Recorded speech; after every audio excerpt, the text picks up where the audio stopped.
Shri doctor VP. Mustafa. പക്ഷെ അതിനിടയിലും കിട്ടുന്ന സ്ഥലത്തൊക്കെ എൻ ശ്രീകുമാറിനെ പോലുള്ളവരൊക്കെ പറയാൻ ശ്രമിക്കുന്നത് എന്താണ്? നവകേരള സദസ്സിൽ അവിടെ ഇവിടെ ആയിട്ട് കേൾക്കുന്നത് മുഴുവൻ അടിയും പിടിയും ബഹളമാണ്. ഇത് ആണ് അവർക്ക് ഇന്നത്തെ ദിവസം നോക്കുക. ഒരു എല്ലാ ദിവസവും മുഖ്യമന്ത്രി പ്രസംഗിക്കുന്നതൊക്കെ എല്ലാ ചാനലുകൾക്കും കൊടുക്കേണ്ടി വരുന്നുണ്ട്.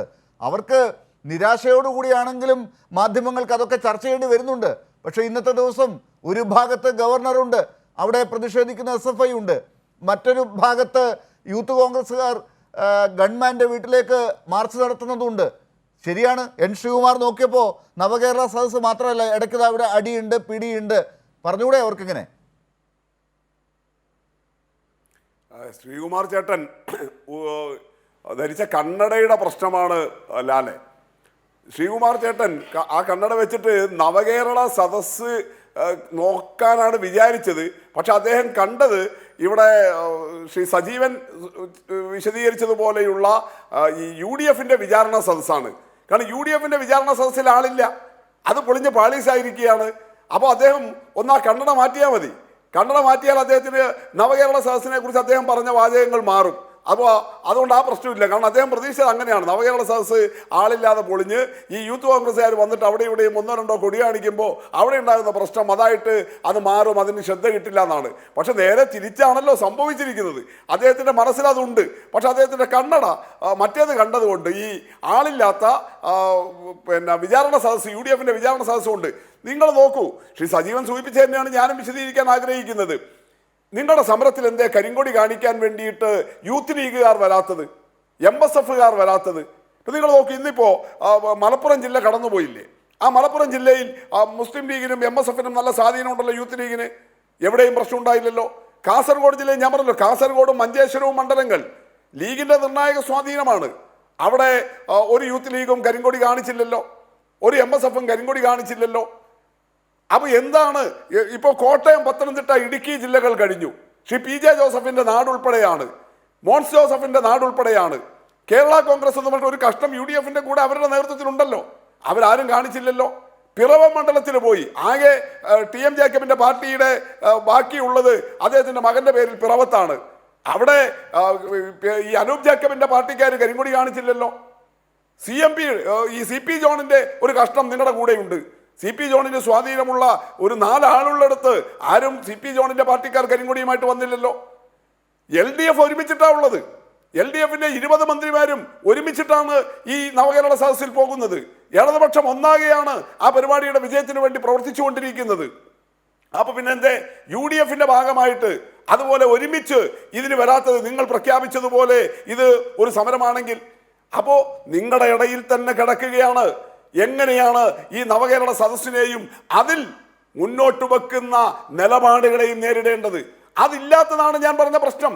നിങ്ങൾക്ക് അങ്ങനെ ഒരു രാഷ്ട്രീയമായ ദൈക്ഷണിക നേതൃത്വമോ സംഘടനാ ശേഷിയോ ഇപ്പോഴത്തെ KPCCയുടെ പ്രസിഡന്റിനും പ്രതിപക്ഷ നേതാവിനും ഇല്ല ശ്രീകുമാറെ. നിങ്ങളത് സമ്മതിക്കൂ. അതുകൊണ്ടല്ലേ നിങ്ങൾ നോക്ക്, ഇപ്പോൾ ഗൺമാൻ അടിച്ചു മർദ്ദിച്ചു എന്നൊക്കെ നിങ്ങൾ പറയുന്നു. പക്ഷെ അതുപോലും നിങ്ങൾക്ക് സമൂഹത്തെ വിശ്വസിപ്പിക്കാൻ വേണ്ടി കഴിയാത്തത് എന്തുകൊണ്ടാ? K. സുധാകരന്റെ പ്രസംഗം സോഷ്യൽ മീഡിയയിൽ ഇന്നലെ തൊട്ട് വീണ്ടും വൈറലായല്ലോ.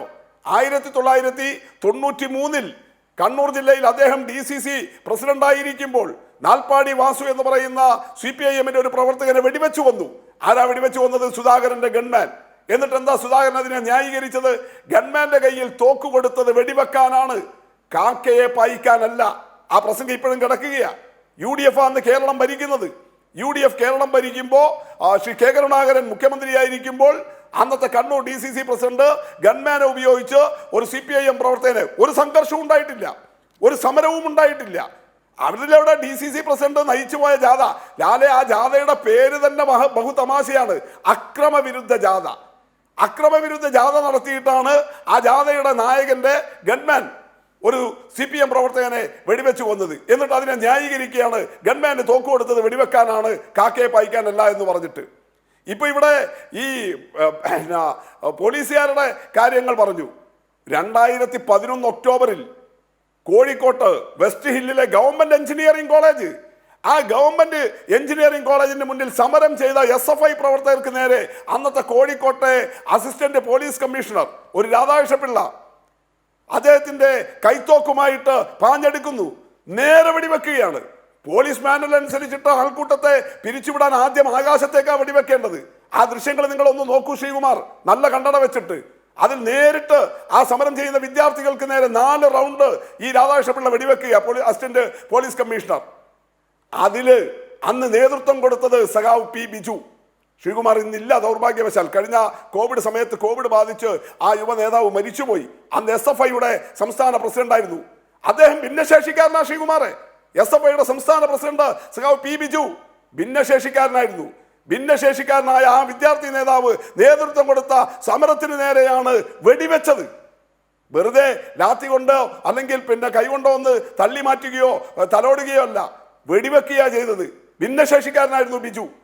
നിങ്ങളിപ്പോ മറ്റൊരു ഭിന്നശേഷിക്കാരന്റെ കാര്യം പറഞ്ഞല്ലോ, എടുത്തുകൊണ്ടുപോയതേ ഉള്ളൂ. അയാളുടെ നേരെ വെടിവെച്ചില്ല, അയാളെ പോലീസ് ലാത്തി കൊണ്ടടിച്ചില്ല. പക്ഷേ ഭിന്നശേഷിക്കാരനായ പി ബിജുവിന്റെ നേരെ 2011 ഒക്ടോബറിൽ രാധാകൃഷ്ണപിള്ള നടത്തിയ നിങ്ങളുടെ പോലീസ്, എന്നിട്ട് അദ്ദേഹവും അതിനെ ന്യായീകരിച്ചു. എക്സിക്യൂട്ടീവ് മജിസ്ട്രേറ്റിന്റെ ഉത്തരവുണ്ടായതുകൊണ്ടാണ് ഞാൻ വിദ്യാർത്ഥികൾക്ക് നേരെ വെടിവെച്ചത് എന്ന്. അതിന് നേതൃത്വം കൊടുത്ത ഭിന്നശേഷിക്കാരനായ പി ബിജുവിനെ, അന്നത്തെ SFI സ്റ്റേറ്റ് പ്രസിഡന്റിനെ അതിഭീകരമായിട്ട് പോലീസ് ലോക്കപ്പിലിട്ട് മർദ്ദിക്കുകയാണ് ചെയ്തത്. എടുത്തുകൊണ്ടുപോവുകയല്ല ചെയ്തത്, ലോക്കപ്പിലിട്ട് മർദ്ദിക്കുകയാണ് ചെയ്തത്. ഇതൊക്കെ നമ്മുടെ മുന്നിലുള്ള അനുഭവം. ഡോക്ടർ മുസ്തഫ, ഇതൊക്കെയാണെങ്കിലും 1-2 സീറ്റുകളൊക്കെ ഈ പഞ്ചായത്തിൽ പിടിച്ചിട്ടുണ്ട് UDF.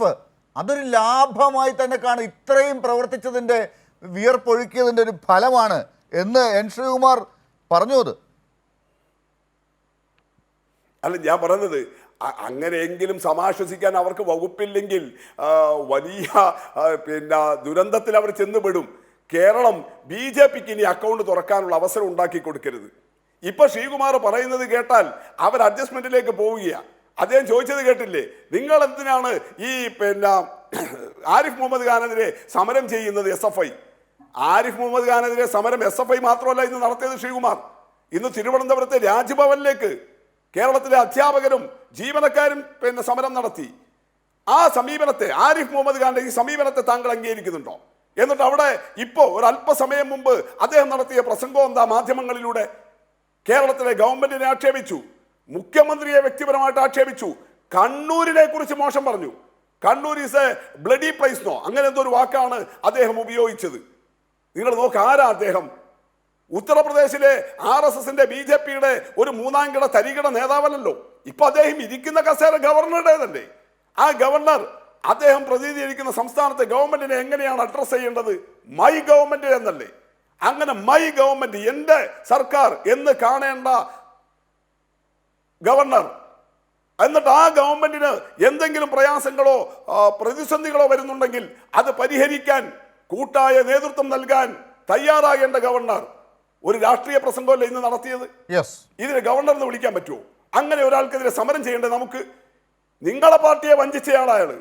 രാജീവ് ഗാന്ധിയുടെ കൂടെ ഉണ്ടായിരുന്ന, ഇന്ദിരാഗാന്ധിയുടെ കൂടെ കോൺഗ്രസിൽ ഉണ്ടായിരുന്ന ആരിഫ് മുഹമ്മദ് ഖാൻ നിങ്ങളുടെ പാർട്ടിയെ വഞ്ചിച്ചയാളാ. 7ഓ 8ഓ പാർട്ടി മാറിയിട്ടാണ് ഇപ്പൊ BJPയിൽ എത്തിയത്.